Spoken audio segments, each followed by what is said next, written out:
അമൃത് Veni life quit presents daily news സായാഹ്ന വാർത്തകൾ powered by Pulimoottil silks KSFE in association with Joy Alukkas. ഇത്തവണ first അടിക്കില്ലേ നമ്മള്?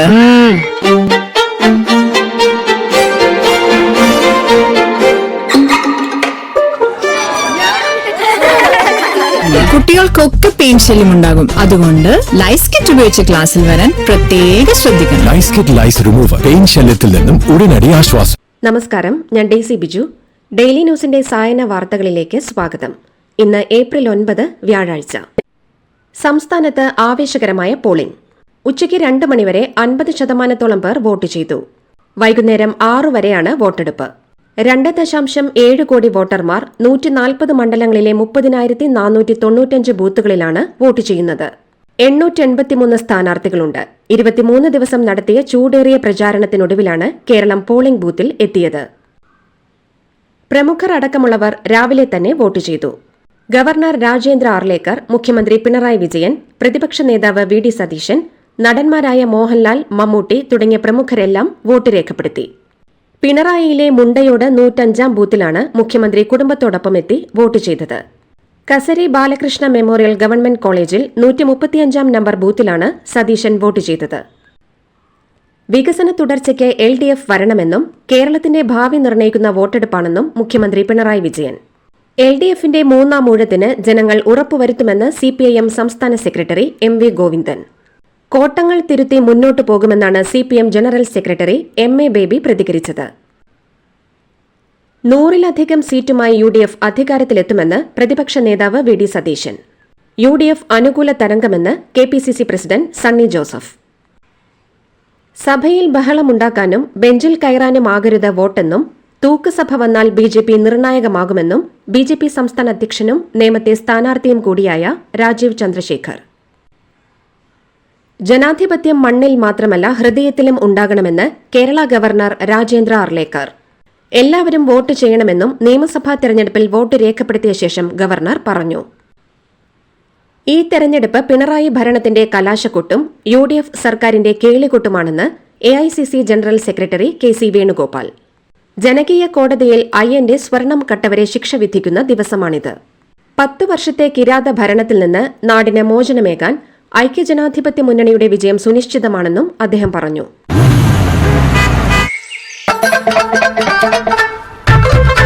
എല്ലാവർക്കും വന്നു ഡാൻഡ്രഫ്, എന്തു ചെയ്യും ചേട്ടാ പേടിക്കണ്ട, ഇവിടുണ്ടല്ലോ ഡാൻഡ്രോക്കിൻ ഓയിൽ, ഉടനടി മാറും ടാലൻ, ഉപയോഗിക്കൂ വേഗം. Amrit Veni Dandroquit, the ultimate dandruff solution. വ്യക്തിഹത്യ ചെയ്തില്ലാതാക്കാനാണ് പാലക്കാട് ശോഭാ സുരേന്ദ്രനെതിരെ നടക്കുന്ന പ്രചാരണമെന്ന് കേന്ദ്രമന്ത്രി സുരേഷ് ഗോപി.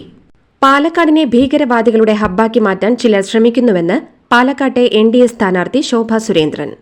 വോട്ടിന് പണം നൽകിയെന്ന ആരോപണത്തോട് പ്രതികരിക്കുകയായിരുന്നു ഇരുവരും. പെണ്ണൊരുമ്പെട്ടാൽ ബ്രഹ്മനും തടുക്കാനാവില്ലെന്നും BJPയുടെ പാലക്കാട് സ്ഥാനാർത്ഥി ശോഭാ സുരേന്ദ്രൻ കേരള രാഷ്ട്രീയത്തിന് അപമാനമാണെന്നും രാജ്മോഹൻ ഉണ്ണിത്താൻ. വീഡിയോ എടുത്ത് പുറത്തുവിട്ട യുവാക്കൾക്ക് സോഷ്യൽ മീഡിയ അവാർഡ് കൊടുക്കണമെന്നും ഉണ്ണിത്താൻ.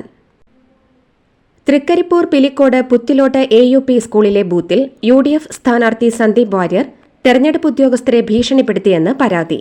കള്ളവോട്ട് ചെയ്യുന്നതായി UDF ഏജന്റ് ആരോപിച്ചതോടെയാണ് തർക്കമുണ്ടായത്. കാസർഗോഡ് ഉദുമയിൽ പോളിംഗ് ബൂത്തിൽ ക്യാമറയുള്ള കണ്ണട ധരിച്ചെത്തിയ UDF ചീഫ് ഇലക്ഷൻ ഏജന്റിനെതിരെ നടപടി.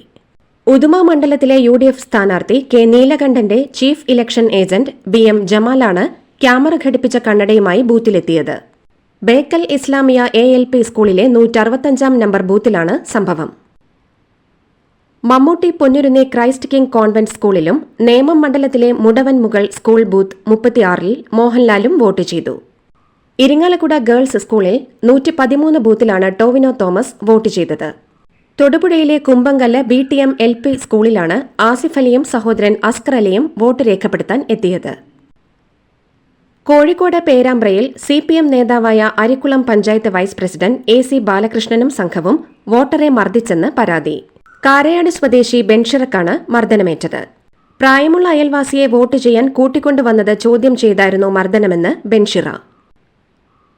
കൊച്ചി മെട്രോ തൂണുകൾക്കരികിൽ റോഡുകളിൽ രൂപപ്പെട്ടിരിക്കുന്ന നിരപ്പ് വ്യത്യാസം അപകട ഭീഷണി സൃഷ്ടിക്കുന്നതിനാൽ അടിയന്തര പരിഹാരം വേണമെന്ന് ഹൈക്കോടതി.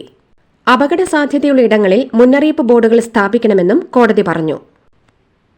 വീണ്ടും അവയവദാനം. തിരുവനന്തപുരത്തെ ആശുപത്രിയിൽ ചികിത്സയിലിരിക്കെ മസ്തിഷ്ക മരണം സ്ഥിരീകരിച്ച കിളിമാനൂർ സ്വദേശി ജെഇ ജയകുമാറിന്റെ ഹൃദയം ഉൾപ്പെടെ 5 അവയവങ്ങളാണ് ദാനം ചെയ്യുന്നത്. ഹൃദയം തിരുവനന്തപുരം കിംസിൽ നിന്ന് എറണാകുളം ലിസി ആശുപത്രിയിലേക്ക് കൊണ്ടുപോകും. ഇത്തവണ ഫസ്റ്റ് അടിക്കില്ലേ നമ്മള്?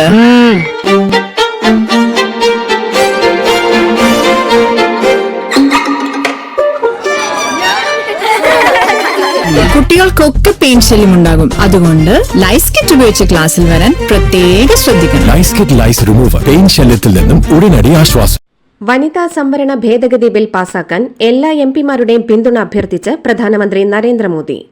ഈ നിയമം രാജ്യം ഒറ്റക്കെട്ടായി പാസാക്കണമെന്നാവശ്യപ്പെട്ട് നരേന്ദ്രമോദി പ്രധാന പത്രങ്ങളിൽ ലേഖനമെഴുതി. സമവായം അഭ്യർത്ഥിച്ച് ഇൻസ്റ്റഗ്രാം വീഡിയോയും മോദി പുറത്തിറക്കി. നാസിക്കിലെ ആൾദൈവം അശോക് കുമാർ ഖരാട്ട് രഹസ്യ ക്യാമറയിലൂടെ പകർത്തിയ അശ്ലീല വീഡിയോകൾ പോസ്റ്റ് ചെയ്ത വെബ്സൈറ്റുകൾക്കും അവ പ്രചരിപ്പിച്ച 450 സമൂഹ മാധ്യമ അക്കൌണ്ടുകൾക്കുമെതിരെ പോലീസ് കേസെടുത്തു. ഹോർമുസ് കടലിടുക്ക് വീണ്ടും അടയ്ക്കുകയും യുഎഇയിലേക്ക് ആക്രമണം തുടരുകയും ചെയ്ത ഇറാൻ വെടിനിർത്തൽ കരാർ ലംഘിച്ചെന്ന് യുഎസ് പ്രസിഡന്റ് ഡൊണാൾഡ് ട്രംപ്. കരാർ പാലിക്കാത്തതിനാൽ അമേരിക്കൻ സൈന്യം പേർഷ്യൻ ഗൾഫ് മേഖലയിൽ തുടരുമെന്നും അദ്ദേഹം വ്യക്തമാക്കി. പശ്ചിമേഷ്യയിലേക്കുള്ള ആക്രമണങ്ങൾ ഇറാൻ പൂർണ്ണമായും അവസാനിപ്പിക്കണമെന്നും വെടിനിർത്തൽ കരാറിലെ വ്യവസ്ഥകളെക്കുറിച്ച് കൂടുതൽ വ്യക്തത വേണമെന്നും യുഎഇ ആവശ്യപ്പെട്ടു. യുഎസ് പ്രസിഡന്റ് ഡൊണാൾഡ് ട്രംപ് പ്രഖ്യാപിച്ച അമേരിക്ക ഇറാൻ 2 ആഴ്ചത്തെ വെടിനിർത്തൽ പ്രഖ്യാപനത്തെ യുഎഇ സൂക്ഷ്മമായി നിരീക്ഷിച്ചു വരികയാണെന്ന് വിദേശകാര്യ മന്ത്രാലയം അറിയിച്ചു. വെടിനിർത്തൽ കരാറിന് പിന്നിൽ ചൈനയുടെ നയതന്ത്ര ഇടപെടലുകൾ ഉണ്ടായെന്ന് യുഎസ് പ്രസിഡന്റ് ഡൊണാൾഡ് ട്രംപ്. ഇറാനെ സമാധാന ചർച്ചകൾക്ക് അനുനയിപ്പിക്കാൻ ചൈന നിർണായക പങ്കുവഹിച്ചെന്നും ട്രംപ്.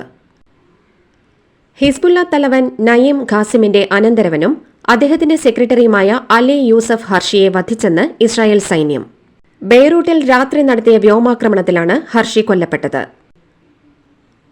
മാരകപ്രഹരശേഷിയുള്ള ക്ലസ്റ്റർ ബോംബ് പോർമുനകൾ ഘടിപ്പിച്ച ബാലിസ്റ്റിക് മിസൈലുകൾ പരീക്ഷിച്ച് ഉത്തരകൊറിയ. 3 ദിവസത്തിനുള്ളിൽ ഉത്തരകൊറിയ നടത്തിയ 2ാമത്തെ മിസൈൽ പരീക്ഷണമാണ് ഇത്. ഇതോടുകൂടി ഡെയിലി ന്യൂസിന്റെ ഇന്നത്തെ സായന വാർത്തകൾ സമാപിക്കുന്നു. ഡെയിലി ന്യൂസിന് വേണ്ടി വാർത്തകൾ വായിച്ചത് ഡെയ്സി ബിജു. DailyNewsLive.in വാർത്തകൾ വിരൽ തുമ്പിൽ.